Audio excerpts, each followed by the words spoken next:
So, you decided to buy the battle pass, and you want to make sure you get your money's worth. Or you're doing the smart thing and seeing how much work the battle pass is, and whether or not it's even worth buying in the first place. You could also just be looking for a daily rotation guide. Either way, this is the definitive guide for you. Now, I want to apologize for how late this video is coming out. I did want to wait until the first actual week of the battle pass, so I could demonstrate what an entire week would look like. Also, one of the weeklies was actually under maintenance as the devs were reworking it to make it a better experience for the player. And also I was, well, let's just say, a little busy. Now, if it makes you happy, just know I'm extremely broke now, with no reserves for Yuno or her weapon. So wish me luck, but anyways, you're not here for that, so let's get right into it. Also, yes, I know, it's called the Pioneer Podcast, but I think it'll make everyone's lives easier if I simply continue calling it a battle pass, cause, well, that's what it is. Now, this video is going to be split up into 3 distinct parts. First, the material guide. I will basically be going over whether or not it's even worth the $10 price tag, and all the items you get from the battle pass, and how much of a dent they'll make when you're building up a character to max level. After that will be the I'm paying the work section, where I will be going over how long and how much work it will take you to fully complete the battle pass. And finally, the rotations part of this video, which will be going over the actual missions themselves and what the rotation will look like on a daily and weekly basis. Before we get into it, let's talk about the Insider channel versus the Connoisseur channel. The Insider channel just unlocks the bottom row of the battle pass. And then there's the Connoisseur channel, which gives you 10 tiers and these items, I suppose. The only thing of note is the banner, which changes every season. If you like the look of it and think it's worth $10, then yeah, I would say purchase it. Why not? Besides that, this is not worth it whatsoever unless you're a whale and want to get the, well, however the hell you say this, synchronization chest from it, which will give you the ability to upgrade a battle pass weapon. Now again, you do not get the weapon itself from this. You can only upgrade a weapon with this. If you're curious about the battle pass weapons, I do go over it in the next part of this video, which would be... Alright, this part of the guide is just going to go over everything you can get, so you can make an informed decision on whether or not to spend your hard-earned cash on something that you also have to work on a daily basis. Now, I made a Google spreadsheet with all the information on it to make my life easier, and I'll be going over all this information. But first, let's start with whether or not you're even getting a $10 value from this purchase. Now, there's no way for me to put a price point on all the extra items you can get in this pass, but I can put a price point on the Astrites, Radiant Tide, and Lustrous Tide. Although for argument's sake, I would not include the 7 Lustrous Tide pulls you get, as those are only used on the standard weapon banner, once you're out of the early game anyways. Now, disclaimer, I will be converting these numbers from Lunite, and I will not be including the first top-up bonus, so these will all be raw numbers. Alright, you get 680 Astrites, 5 Radiant Tides, and those two come up to a total of $24.70. Though of course the lowest you can buy is 99 cents, so we'll round it down to $24. So hey, $24 value for $10, not too shabby. Not too shabby at all. Though of course you'll need to at least get to tier 50 to actually get that value. If you're interested to see how much work that would take, make sure to check out the I'm paying the work section of this video. So bam, if that's all you're interested in, you can now go to the next section of this video, as I will now be talking about all the other goodies you can get and how much of a dent that will make when you're building a character. These are all the items you can get from the battle pass, and we'll be going over the shell credits first. You get a total of 580,000 shell credits, and you need a little over 3 million to max the character. So yeah, not that great, but better than nothing I suppose. Next, we'll go over the base XP items. This is how many you get, this is how much XP they each give, and this is how much in total you'll be getting by using them all. Comes up to a total of a little under 600,000. Now, according to a Reddit post I read that will be down in the description, you need about 2.5 million character XP to max out a character from level 1 to 90. So yeah, again, better than nothing I suppose. Next, the weapon XP. Same business as before. The total is 648,000. And you need 2.7 million weapon XP to max a weapon. So, again, better than nothing I guess. And that's only a fourth of a max character. It is not looking good. But hey, maybe the Echo XP will be better. Let's see here. Alright, the total is 111,000, and you need 142,600 for one echo. Man, not even one full echo. I mean, you need 5 echoes per character, and that's at least what you need as well. I mean, if you want a decent roll, it could take you up to at least 3 echoes for a decent substat roll. But there is a saving grace here. And, as it turns out, the topic of what we'll be talking about next. Podcast supply packs. Now, these are a supply chest, so you will be choosing one item that you want to get out of these. But I'll just be adding up the total of how many you can get if you choose only one item. Now, same as before, here's the amount of how many you can get. And let's start the math of how much shell credits XP you can get. And let's start with the math part of the total amount of shell credits and XP you can get. Let's start with shell credits. Wow, okay. That's more like it. Couple that with the shell credits from the normal tiers, and you only be about 500,000 short from maxing the character. Now that's much better. Let's look at the XP. Now both character and weapon XP have the same number, so let's just group them up together here. And wow, couple this with the other XP items and you'll be guaranteed to at least max out a character or weapon once per season. Finally, let's take a look at the Echo XP you could possibly get. Alright, 3 echoes, not bad, but not really good either since these are the things you'll be rolling on spawn. And do remember, you can only choose one of these items to get. Of course, you can mismatch them as you please. In any other case, you'll probably just use them as you need them over using them all at once. Anyway, we're finally done with the XP segment of this video. Now we'll move on to the various supply chests. Now these give you a material of your choosing, and specifically only the major materials you can get from the forgery challenges. You cannot get enemy drop materials, that is a different supply chest which you do not get from the battle pass. Anyway, this is the total amount of each supply chest you get, and you can get 1 material from each one. Although this is another supply chest you'll probably use as you need it. Now for the Echo supply chest. You can get 3 different types. Common ones that have 1 cost echoes in them. Elite, which gives you 3 cost echoes. These are the larger size ones. And finally, you have the Overlord supply chest, which gives you 4 cost echoes, which are just the field bosses you find around the map. And also the Calamity class echoes, which are from the weekly challenges. Next, you have Crystal Solvents. You get 12 of these total, and they give you 60 weight plates each, which comes out to a total of 720 weight plates. Modifiers. You use these to change the main stat of an echo. You don't unlock this until Databank level 21.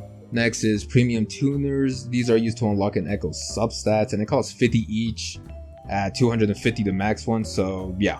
1 single echo is unlockable with these tuners that you get from the battle pass.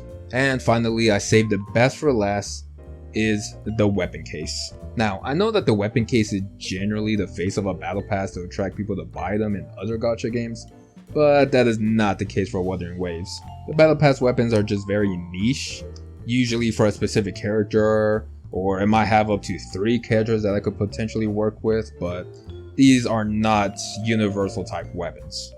So this is usually how it goes for a character's best in slot. You have a character, and their best weapon is their signature weapon, right?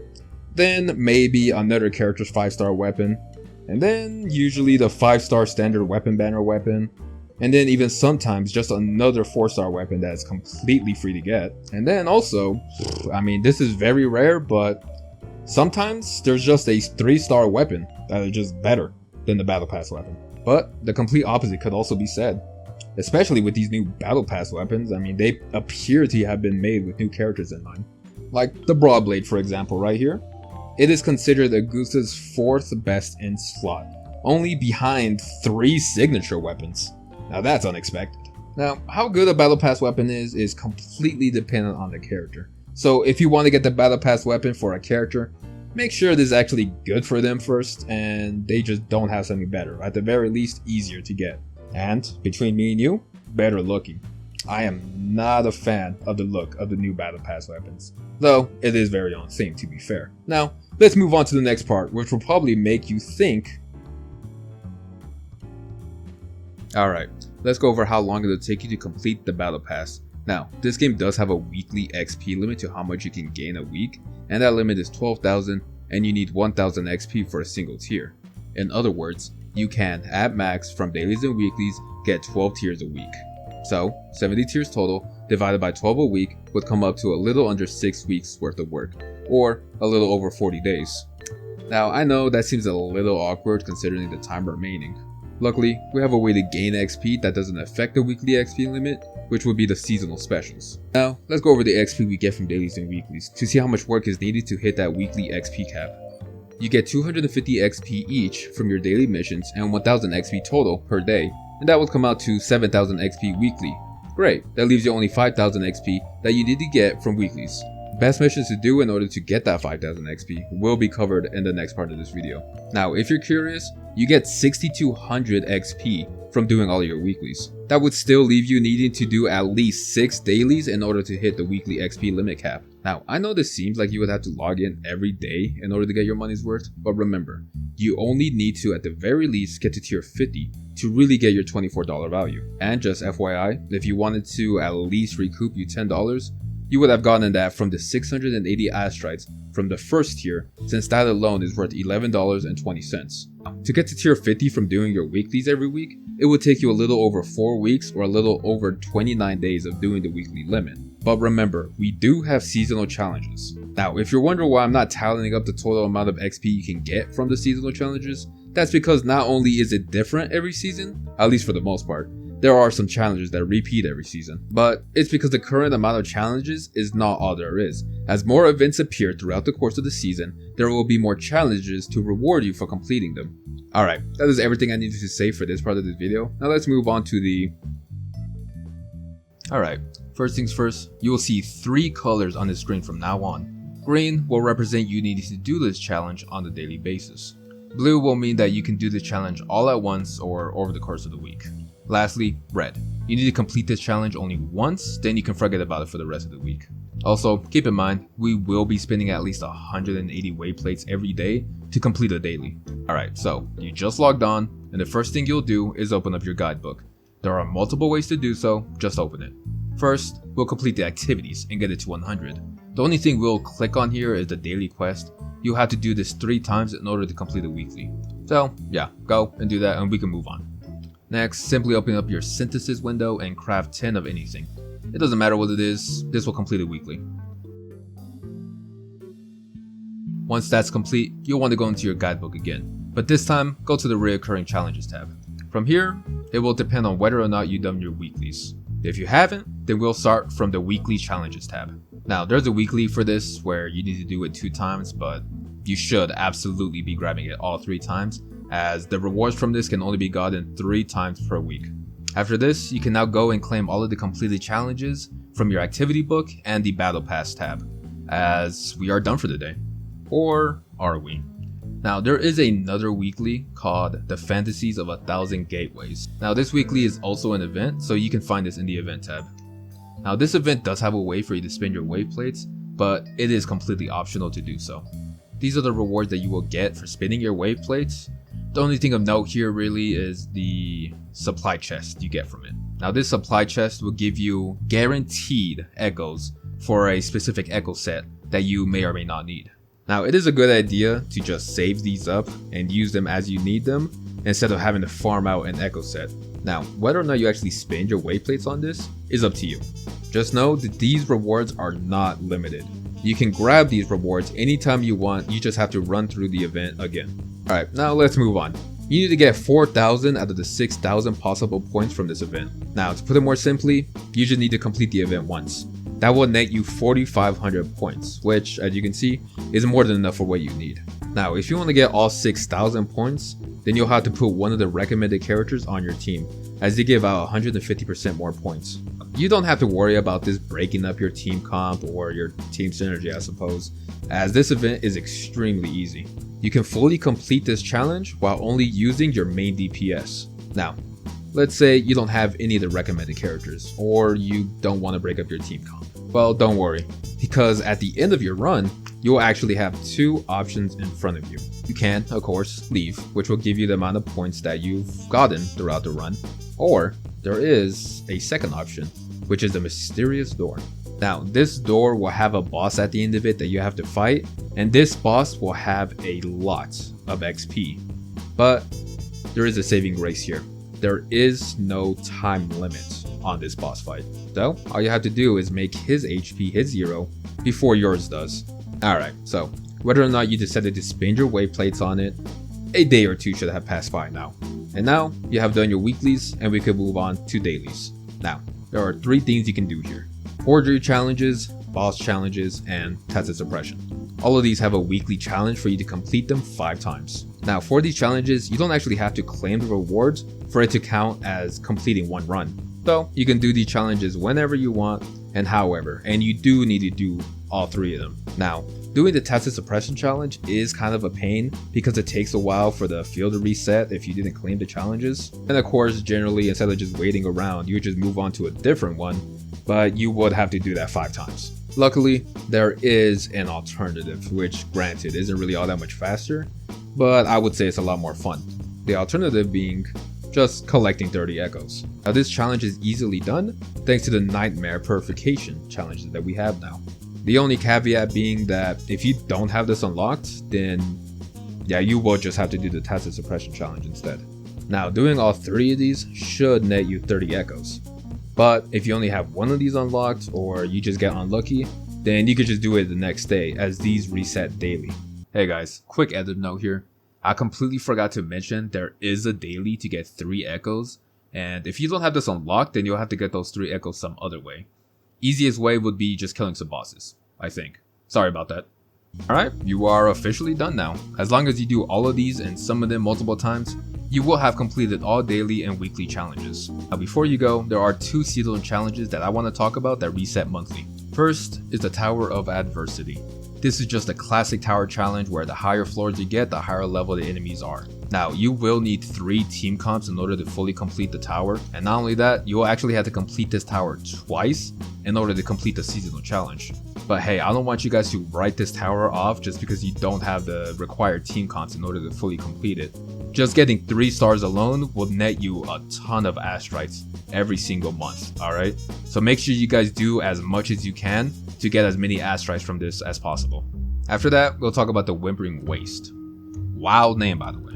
You need 1,000 points from the Infinite Torrents, which is all the way down here, in order to complete this weekly. Now, I don't actually have this unlocked. Massive skill issue, so I don't know how difficult it is. But again guys, you do not need to fully complete this to get all the rewards. You still get a sizable amount of astrites for getting as far as you can. Alright, well, that was all the information you needed to know about your daily, weeklies, and monthlies. I hope you enjoyed this informative video. This was something I wasn't familiar with while making, as this is the first time I've ever written a script, but I do have a much higher appreciation for them after putting in the work myself. But anyways, thanks for watching. I hope you found this video to be helpful, and if you did, please consider leaving a like, and good luck on your polls.